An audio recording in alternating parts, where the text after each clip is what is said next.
Bonjour à tous, bonjour à toutes, je suis ravie de vous retrouver dans une nouvelle vidéo. On se retrouve pour le rendez-vous hebdomadaire de l'Update Lecture. Je vais vous parler des lectures que j'ai faites la semaine passée. C'est assez sommaire, il y a un roman, mais un roman de 600 pages, donc il m'a pris un petit peu de temps, puisqu'en plus de ça j'étais dans les préparatifs des 25 ans de mon chéri, donc j'étais pas mal occupée, et un manga, mais franchement ça a été une super semaine de lecture. J'ai trop aimé me plonger dans un roman de 600 pages, ça m'a trop donné envie de lire. Clairement, moi je trouve que lire ça amène à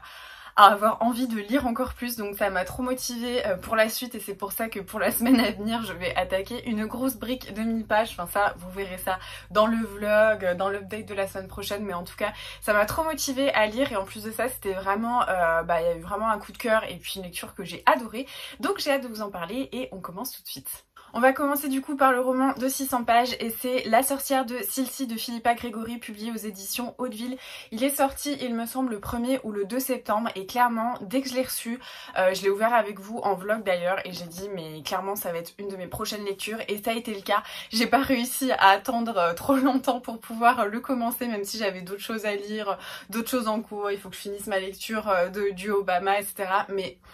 j'avais beaucoup trop envie de lire celui-ci, d'une part parce que j'ai adoré Philippa Grégory dans La Princesse d'Aragon, j'ai trop aimé, j'ai adoré sa plume, je trouvais que c'était presque magique en fait la manière dont elle nous racontait l'histoire, comme si c'était quelqu'un qui nous la contait. Enfin j'avais vraiment l'impression qu'il y avait quelque chose en fait d'hyper hypnotisant dans la manière dont elle écrit et qu'elle nous raconte l'histoire. Alors ici c'est pas du tout un personnage historique, mais en fait elle explique à la fin dans les notes de l'autrice qu'elle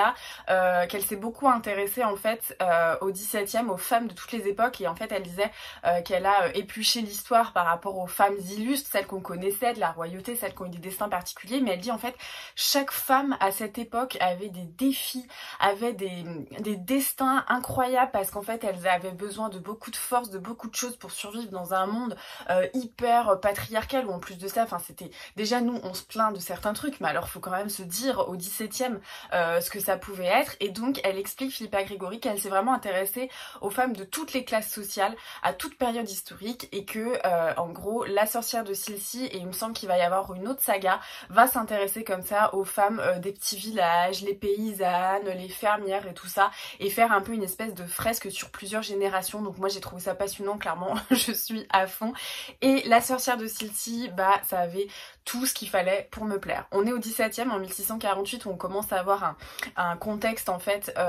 politique, religieux hyper compliqué, puisque Charles Ier, le roi, commence à être renié, et donc on a une différence entre les royalistes et puis ceux qui veulent suivre le parlement. Pareil avec au niveau de l'église, on commence à avoir l'église donc anglicane, et l'église qui commence, enfin qui continue de prier en latin, et donc il me semble qu'il y a tout un clivage par rapport à ça. Je pense qu'il faut pas prendre pour acquis ce que je dis, parce que j'ai pas une connaissance hyper approfondie de cette période, donc si je dis des bêtises je m'en excuse, mais en tout cas c'est un petit peu l'idée, les grandes lignes que j'ai. Et donc on retrouve Alinor, qui est une femme de 27 ans qui vit avec ses deux enfants, donc Alice